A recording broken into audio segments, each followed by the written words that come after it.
Good evening, and welcome to this quiet space, a gentle haven where we can set aside the day's concerns and simply be. Tonight, as the world outside settles into its own hush, we invite you to embark on a journey with us, a journey into the heart of a remarkable story, one filled with profound human spirit, quiet strength, and an unwavering commitment to peace.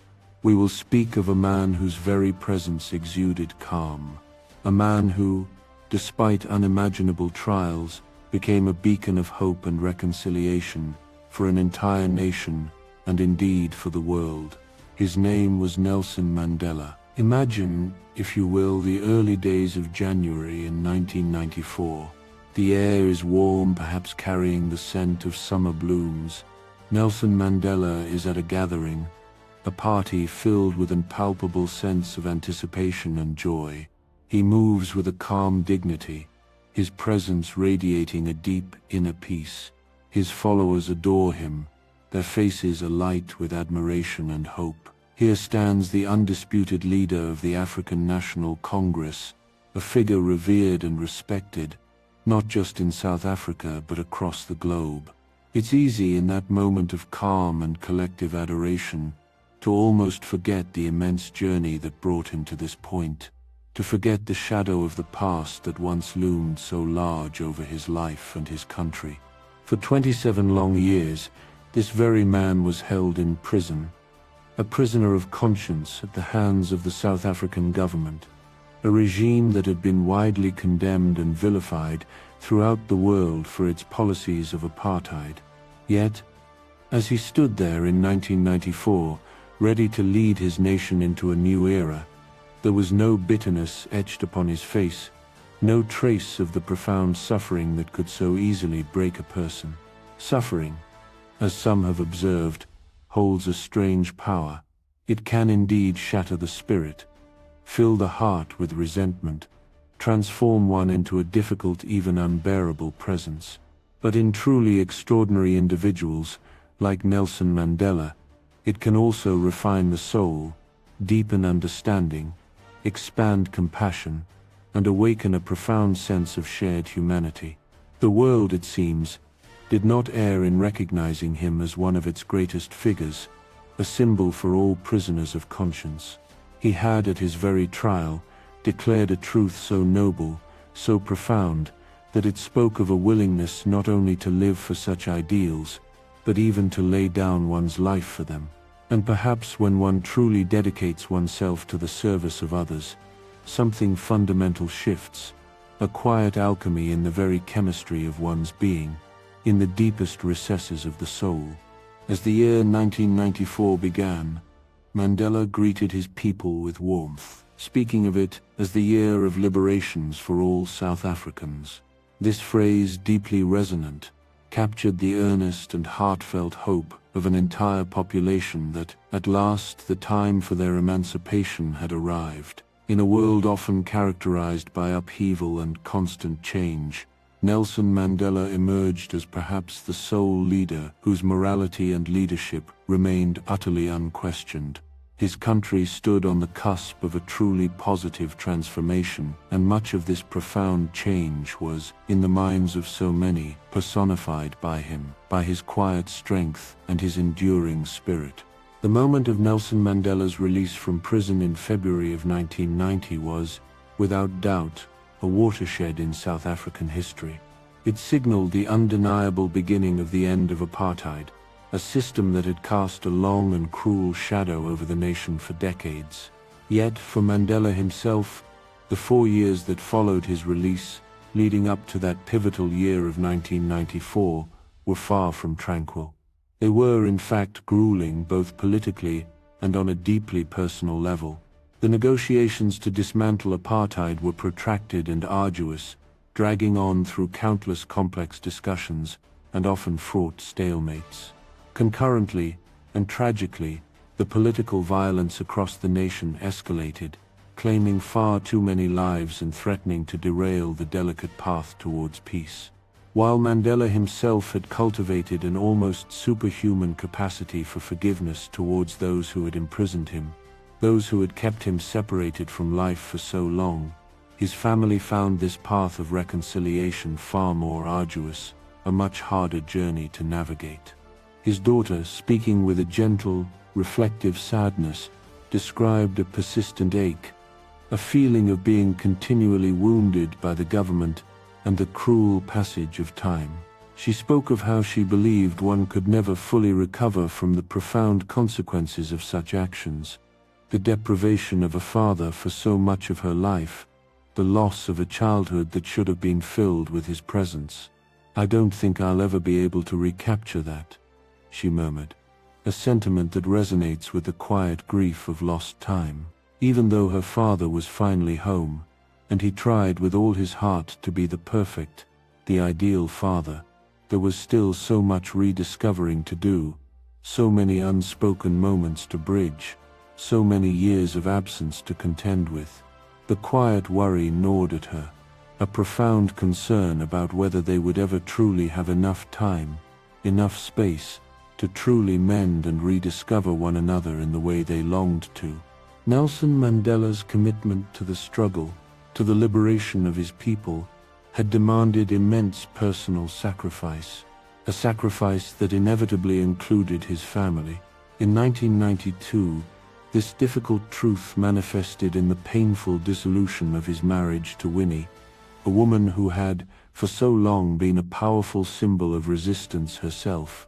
She had faced her own trials, having been convicted in connection with a kidnapping case, and Nelson, with profound reluctance and a heavy heart, announced their separation. Even today, the deep pain on both sides remains largely hidden, a quiet ache that lies beneath the surface. It is widely felt that he loved Winnie deeply, and in many ways, despite his public persona, he was a lonely man. He gave himself, fully and utterly, on behalf of others, on behalf of the ANC, pouring his entire being into the collective cause. Yet, at the end of each long day, he returned to a large, imposing house. And while he was surrounded by grandchildren and other loved ones, it was not, could not be, the same as the intimacy and companionship of a partner. In prison, he had been sustained, in large part by his relationship with Winnie, a distant but powerful connection that offered solace. There was a quiet hope among many, a fervent wish that Winnie might find a path to rehabilitation, and that, somewhere down the line, a reconciliation, a healing, might occur between them. Winnie herself spoke with a quiet certainty, her voice carrying a deep resonance, that their love for each other had never been truly dented. What had happened, she explained, was a consequence of their unique circumstances, the pressures of their separation, and the arduous path they walked. "We love each other," she affirmed, "as we have always loved each other from the moment we met those many years ago." For Winnie and their children, Zinzi and Zenani, a normal family life, the simple, ordinary rhythms of a family together, was a luxury they rarely, if ever, experienced.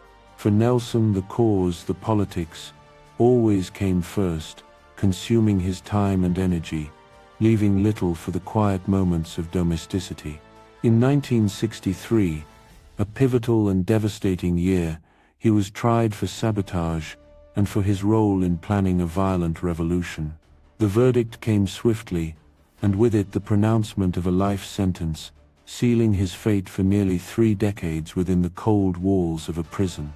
9 kilometers off the coast of Cape Town lies Robben Island, a place that would become synonymous with Nelson Mandela's name, a desolate yet profoundly significant stretch of land where he spent the vast majority of his 27 years in prison. This island in many ways became the defining experience of his life, a crucible that forged the man he would become. The regime on Robben Island was relentlessly harsh, designed not just to contain but to break and demoralize political prisoners like Mandela. The wardens, instruments of the apartheid state, employed a calculated cruelty, forcing prisoners to engage in back-breaking labor, such as working in a quarry, under the scorching sun or the relentless wind. And beyond the physical toil, they would engage in deeply insulting acts, small but insidious humiliations, designed to chip away at the men's dignity, to erode their sense of self, to instill a profound despair. The warden's language was consistently abusive, laced with the most vicious racist epithets, a relentless verbal assault meant to dehumanize. Despite the raw, untamed beauty of the island itself, its rugged coastline, and the vast expanse of the surrounding ocean, the men saw little of it. Their existence was circumscribed, their views limited to the confines of the prison walls and the dusty quarry. One prisoner recounted the profound impact of a single fleeting moment. Never in all his years had he seen a child on the island, but one day a voice, the clear, innocent sound of a child's laughter or chatter, carried on the wind. It was a sound so unexpected, so utterly out of place in their grim reality, that it prompted a spontaneous downing of tools by every man in the quarry. They paused, straining to hear, hoping perhaps to catch a glimpse of this embodiment of innocence and freedom. It must have been the child of a warden, they mused, a cruel reminder of the life they were denied. And the wardens, ever watchful, ensured that no such innocent encounters could ever truly reach them, that the children were kept far from the prisoner's sight, preserving the brutal isolation. For those on the mainland wishing to visit the prisoners, the journey to Robben Island necessitated taking a ferry from Cape Town, a journey often fraught with its own emotional burden. While Mandela relied deeply on his family for emotional sustenance, their visits were a rare and precious commodity, infrequent and often agonizingly short. Winnie and the children lived a staggering 1,500 kilometers from Cape Town, making the logistics of such visits incredibly difficult and costly. One of his daughters, reflecting on these visits, spoke of the raw emotional intensity that overshadowed any possibility of appreciating the island's natural beauty. There could be no beauty in Robben Island, she explained, her voice tinged with the memory of those stark realities. Our lives were lived in a way which was to prove apartheid. Each visit was a drama unto itself, the anticipation, the excitement of traveling to see him, followed by the profound sadness of leaving him behind, returning to their separated lives. In those circumstances, she reflected, it was truly difficult, almost impossible to appreciate the beauty of the sea, the delicate flowers, or the rugged walks, for the harsh reality of what Robben Island truly represented overshadowed everything.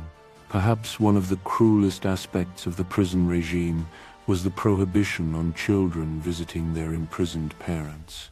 Zinzi, Mandela's daughter, was forced to wait an entire decade, 10 long years, until her father had been imprisoned for that duration before she was finally allowed to meet him for the very first time. As she grew up, he had always been a somewhat mythical figure to her, a constant weighty presence in conversation, someone spoken about only in hushed, reverent tones. She felt a profound apprehension, a quiet nervousness, as if she were about to meet some kind of demigod, a figure too grand, too important to be truly human. But when she finally saw him, when she was in his presence, she discovered a man of amazing personality, someone of incredible depth of feeling and warmth. He just made me in the first 5-10 minutes feel so much at home, she recalled, the memory still holding a soft, tender power. In those precious, fleeting moments, father and daughter would try to recapture a semblance of the life they should have had together, a life as a family at home. Both found in these encounters a powerful emotional recharge, a vital sustenance that allowed them to carry on until the next distant visit. We survived those years, she affirmed, a testament to the enduring human spirit, because of the love we have for each other.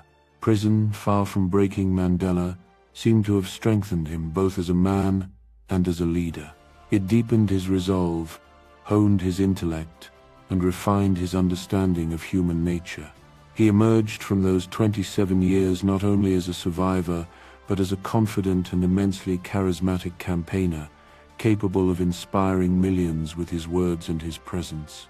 In the delicate and often fractious negotiations with President F.W. de Klerk, the last president of apartheid-era South Africa, Mandela proved to be an adversary of formidable intellect and unwavering resolve. Their relationship inevitably was often stormy, marked by moments of sharp disagreement and tension, a reflection of the vast ideological chasm they sought to bridge.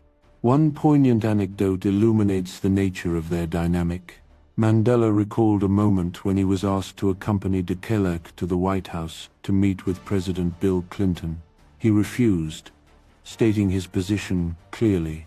When asked about his relationship with the President of South Africa, referring to de Klerk, Mandela corrected the questioner with quiet force.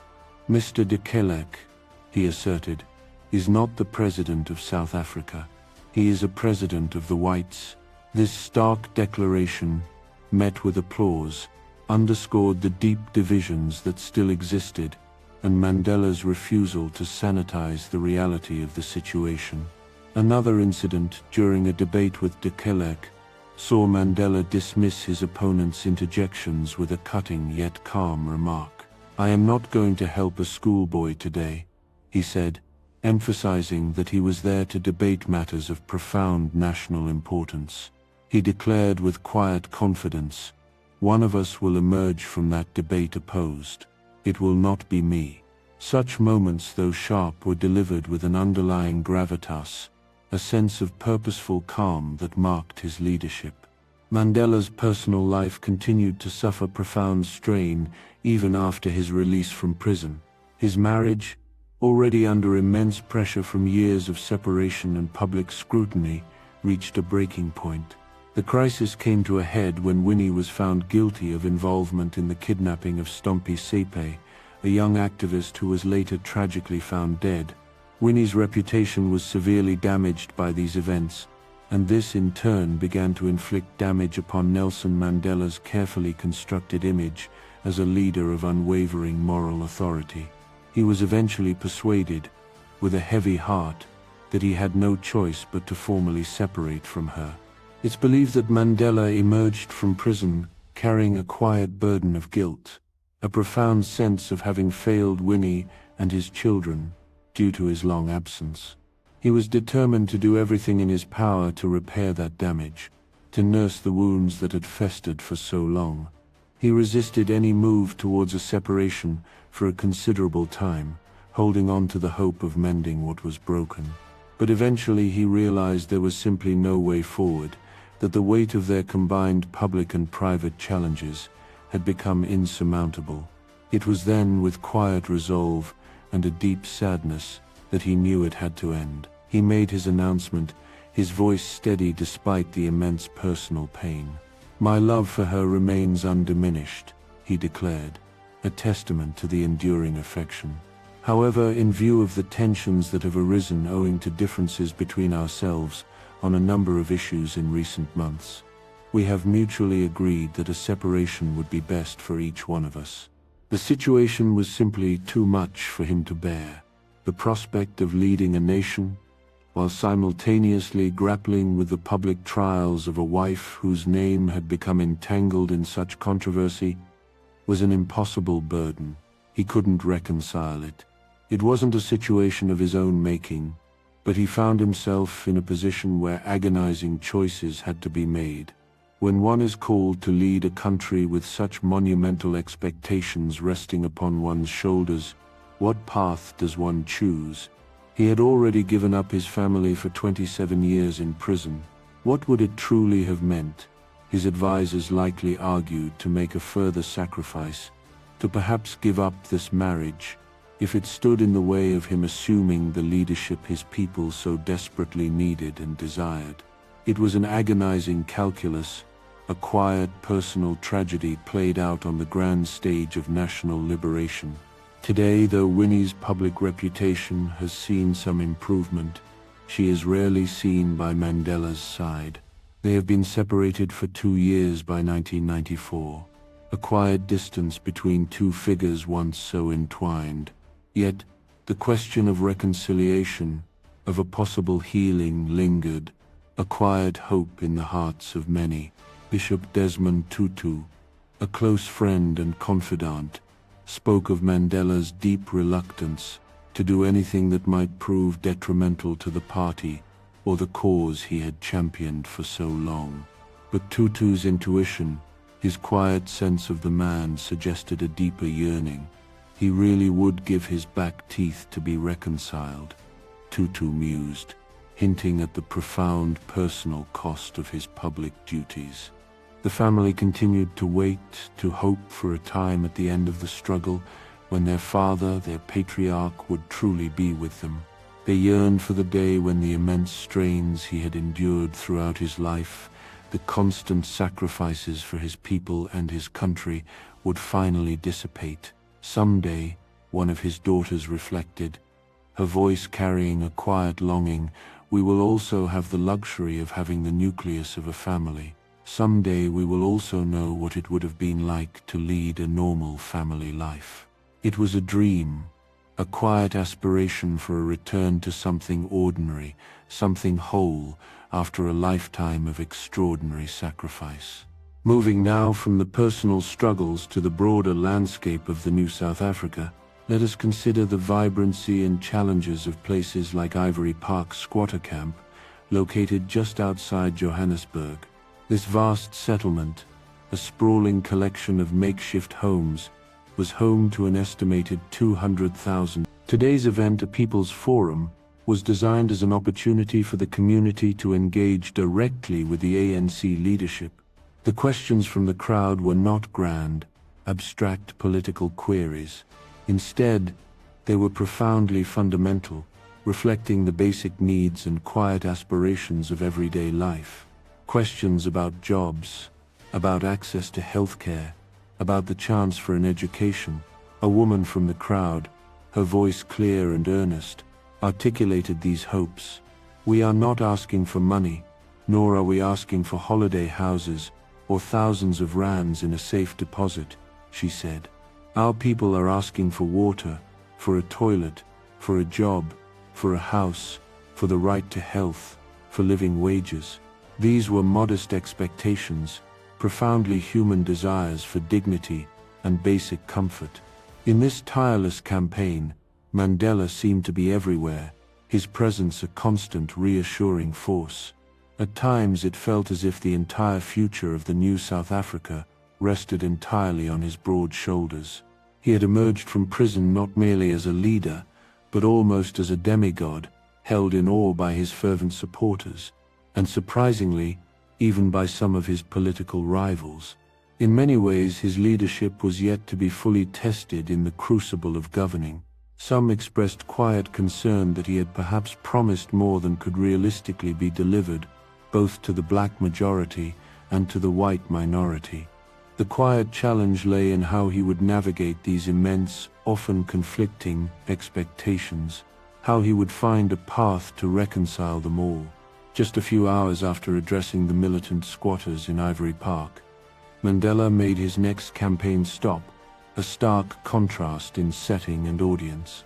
He was now at a fundraising dinner for the white business community in Pretoria, a gathering of individuals whose concerns were far removed from the struggles of the informal settlements. The African National Congress understood the critical importance of reassuring these white voters, even though only a small fraction of them were likely to cast their ballots for the ANC itself. If Mandela was to successfully meet the soaring expectations of the black voters, if he was to deliver on the promises of progress and opportunity, he desperately needed economic growth. And this audience, the white business community, held the keys to unlocking that vital economic engine. Many within this community viewed Mandela with a certain hopeful anticipation, almost as a great white hope. This perspective stemmed from his perceived moderation.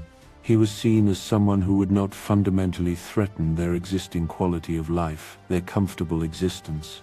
In fact, many believed he could deliver something that apartheid had spectacularly failed to achieve: international legitimacy, the lifting of debilitating sanctions, and the full reintegration of South Africa's economy into the global marketplace. For most white people, It was anticipated that their quality of life would not diminish in the new South Africa. Indeed, for many, it would likely improve. Mandela, with his calm demeanor and message of reconciliation, sought to assuage their fears. "You have nothing to fear from a government of the African National Congress," he declared, his words measured and reassuring. Attendees at the dinner expressed their respect.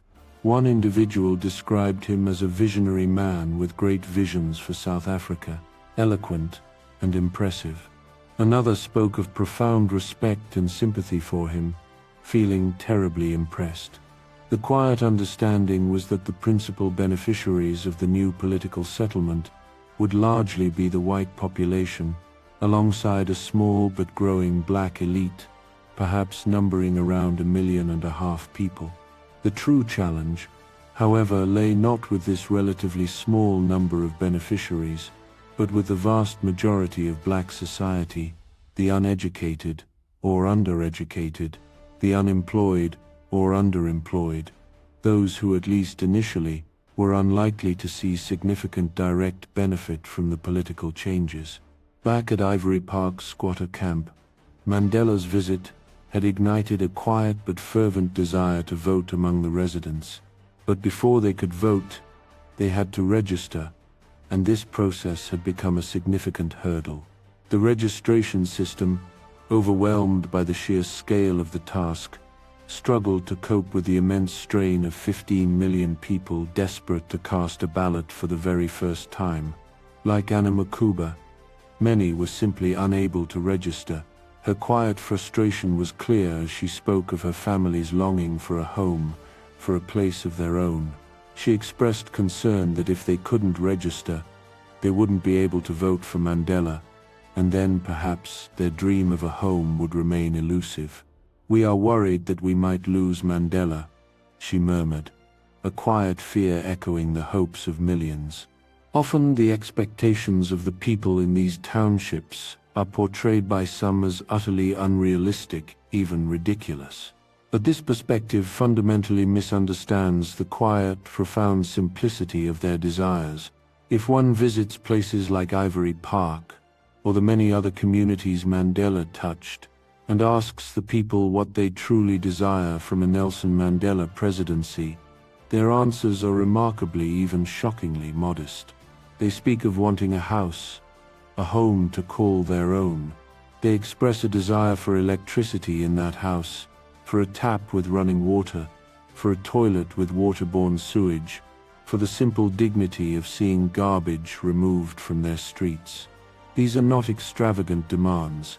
They are the fundamental building blocks of a decent, dignified life. As the nation stood on the precipice of this profound transformation, the quiet gravity of the moment was often articulated within the ANC. There was a strong sense that in this monumental effort to create a new society, a truly inclusive nation, they carried a heavy responsibility. The world, they knew, would judge them harshly if they failed to act with justice and correctness.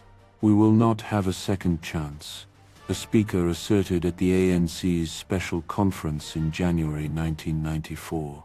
This conference was dedicated to debating the party's reconstruction and development program, its ambitious plan to reform and rebuild South Africa.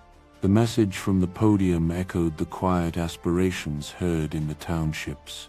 "Our people are not asking for yachts," a leader passionately declared. "They are not asking for holiday houses.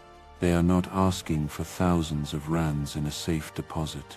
Our people asked for water, for a toilet, for a job, for a house, for the right to health, for living wages."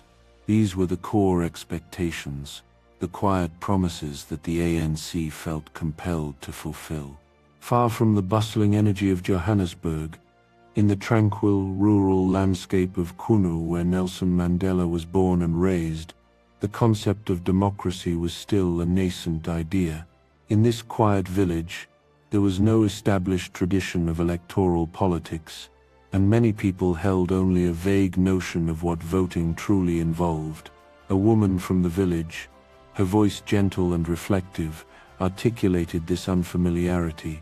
explaining that they had never voted before, and simply didn't know what to do.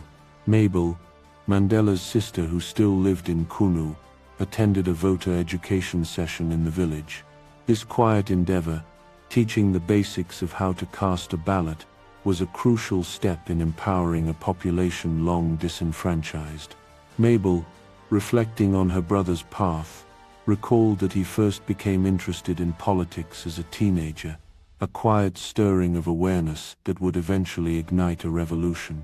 His childhood years were spent in Kunu, a time when he herded cattle and sheep, intimately connected to the rhythms of the land. His family, however, was somewhat better off than most in the village. His father held the respected position of a chief. Later, his childhood was further shaped by living in the royal compound at Kunu, where he cherished listening to the village elders recount stories of the past, narratives of his ancestors who had once owned this very land before the arrival of the British and the Boers. These stories, quietly absorbed, instilled in him a deep understanding of his heritage and the injustices that had befallen his people. The man who was destined to become the President of South Africa was, at heart, a very private person.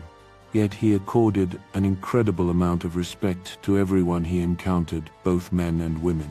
One woman, a colleague, spoke of the deep respect she felt, but also of two quiet handicaps in her relationship with him, humorous observations that revealed his character. He was, she noted, not sexist in any demeaning way, but incredibly chivalrous, almost as if he had emerged from his 27 years in prison with a heightened sense of courtesy, a gentle deference. He would always open doors for her, or treat her with a particular kindness simply because she was a woman. She didn't find it offensive, rather it was a charming, almost old-fashioned trait. She recounted a light-hearted moment when he said, upon her arrival, "You will pray for me now." She laughed, admitting she didn't know how to respond to such a direct, yet gentle request from such a figure. She also mused on the unfortunate events in his family life, acknowledging the profound pain they caused him, for he cared deeply about family. She recalled a breakfast conversation on a Sunday morning where he, with quiet warmth, asked her age and gently suggested she consider having children. She had been rather flippant in her response, as people often are, discussing the difficulties and responsibilities of parenthood. But he, with a quiet depth, countered her light-heartedness, speaking of the immense joy that children bring, how they force one to redefine oneself, to look at life from an entirely new perspective. It was a brief, poignant glimpse into the heart of a man who, despite his immense public life, held a profound appreciation for the intimate, personal joys of family. His family, too, yearned for more of his presence. His daughter spoke of the immense difficulty of spending time with him, even after his release. "We were lucky to have even 10 minutes of his time for the family," she observed, acknowledging the immense demand placed upon him. The moment he stepped out of prison, he became, in effect, national property, belonging to his people above all else. His life had been totally devoted to the struggle, to the liberation of his country. It would have been profoundly wrong, his family understood, to stand in his way, for his leadership was the fulfillment of the people's dreams, their quiet aspiration for freedom. They needed him to lead them, finally, to liberation. Despite the fervent hopes that Nelson Mandela's release from prison would usher in a new era of peace and tranquility, the years that followed proved to be one of the most violent periods in modern South African history. It was a tragic paradox, a cruel twist in the journey towards freedom. The Bisho massacre, a horrific incident where the army and Ciskei police fired upon a peaceful crowd, was one of the worst single events, a stark reminder of the deep-seated violence that still plagued the nation. Mandela, despite his immense moral authority, seemed at times unable to halt the relentless bloodshed. The violence had reached such a critical point that the question of whether it was endemic to South African society, deeply ingrained and intractable, became a valid and agonizing one. The fundamental question became whether South Africa was destined to descend into a perpetually violent civil society, or if it would somehow be possible to construct a truly peaceful society from the ashes of apartheid. A major contributing factor to this tragic escalation of violence was the covert role of the government during the height of the struggle. It had actively sought to turn black against black, fomenting divisions and using certain groups, particularly through its military intelligence, as proxy forces and surrogates to oppose the democratic movement. One such force was Inkatha, and its leader, Chief Mangosuthu Buthelezi, had become a primary obstacle to peace in South Africa. In meeting after meeting, Mandela had tirelessly sought to appease Buthelezi, to bring him into the fold of the negotiations, to secure his participation in the transition to democracy. Buthelezi, however, remained a wild card, his actions often unpredictable, his pronouncements frequently threatening more blood and tears for the South African people. KwaZulu-Natal, the heartland of Inkatha support, had been tragically transformed into a war zone, a region scarred by relentless conflict. In the preceding 8 years, a staggering 12,000 people had been killed in clashes between Inkatha and ANC supporters, a horrifying testament to the deep-seated animosity and political violence. All Mandela could do in the face of such widespread suffering was to journey into KwaZulu-Natal and appeal, with a quiet, fervent urgency, for peace. One particular rally in the eThekwini township underscored the immense challenge. More than 100 people had already been killed in factional fighting in this area. Mandela came to reclaim the township for the ANC, a courageous act given that previous rallies had been cancelled due to threats from Inkatha. Standing before the crowd, he pleaded, his voice a calm beacon amidst the storm. Even those who are tired of war, they have lost their loved ones, and most importantly, who is threatening violence. It is unhealthy to kill. He reiterated the profound truth that violence, no matter its perceived justification, was inherently destructive, inherently unhealthy for any society. The human cost of this violence was tragically illustrated by individuals like 9-year-old Bongani Nima. This young boy had been blinded and paralyzed in a brutal attack on his family by Inkatha gunmen, an assault that also claimed the life of his aunt, a dedicated trade union activist. Bongani, with the quiet resilience of childhood, expressed a simple, poignant hope. "I am very happy," he said. "I like a new ball."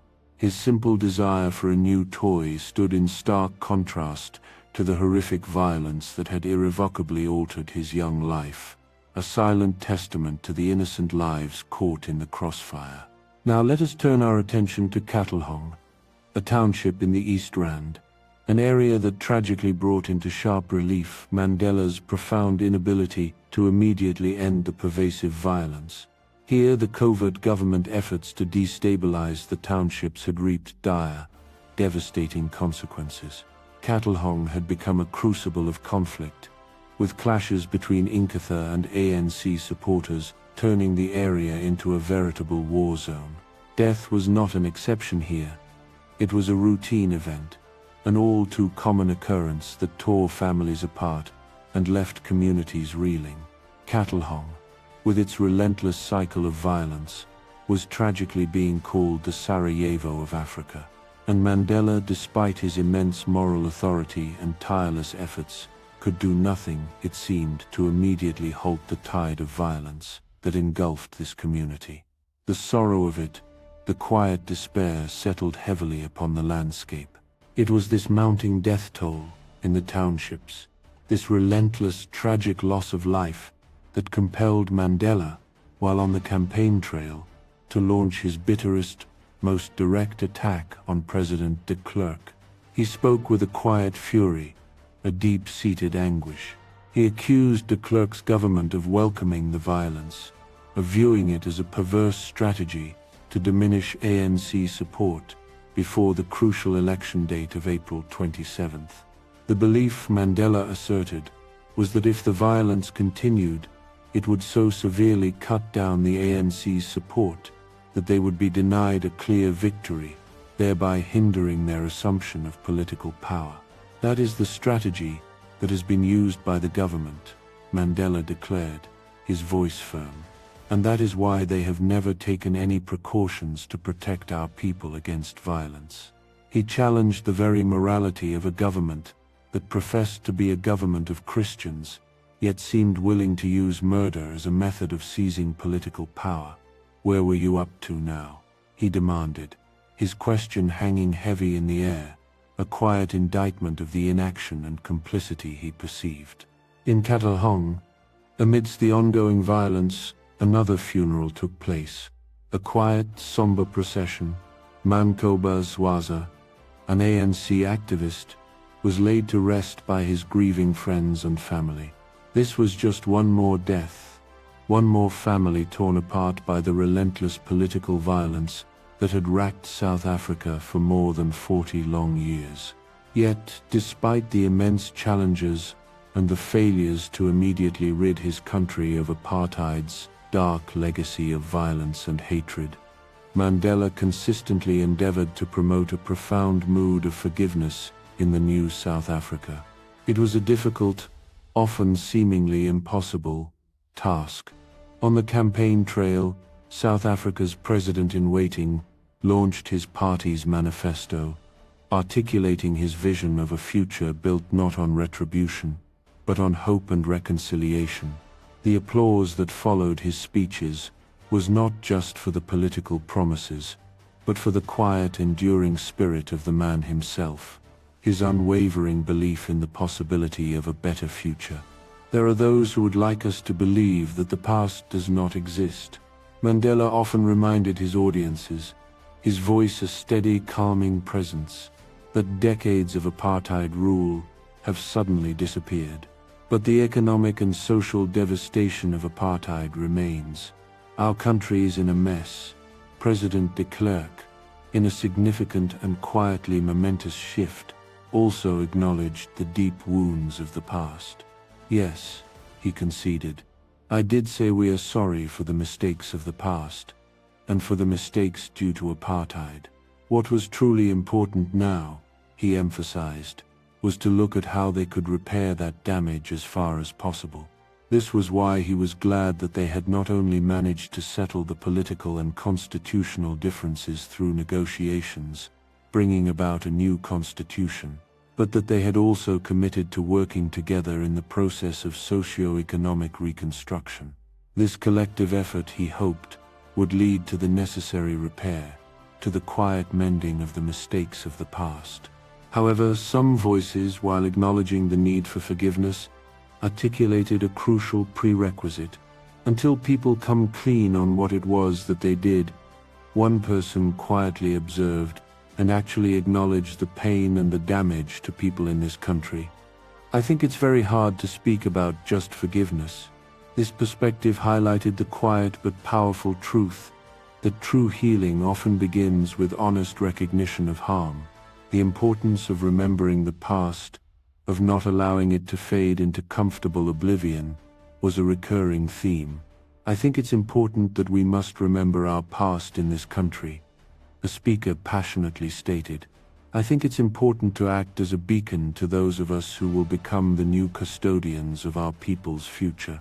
We must remember, you can say, whether people remember the Holocaust, you must never forget what happened under apartheid, so that nobody will ever take a public office in this country and actually get away with anything which vaguely resembles apartheid." This quiet admonition, linking the local struggle to a universal historical tragedy, underscored the profound responsibility that lay ahead. At last, the momentous day was arriving, the day when all South Africans could vote for a government of their choice, a testament above all to the tireless efforts and immense sacrifices of millions of ordinary citizens. The ANC's vision of a South Africa where people could live in peace, with equal opportunities for all, was more than just a political platform. It was an idea, a profound aspiration, that had sustained Nelson Mandela during his 27 long years in prison. It was an idea for which he had been prepared to sacrifice his very life. And now the quiet time had come, the time to build that South Africa. As the election neared, a sense of quiet optimism, tinged with a cautious realism, pervaded the atmosphere. When asked how he felt about the future, Mandela, with his characteristic calm, expressed a deep sense of goodwill. "I feel really good," he said, acknowledging the deplorability of the violence, but maintaining an overarching sense that their chances for success were very, very good for bringing it off.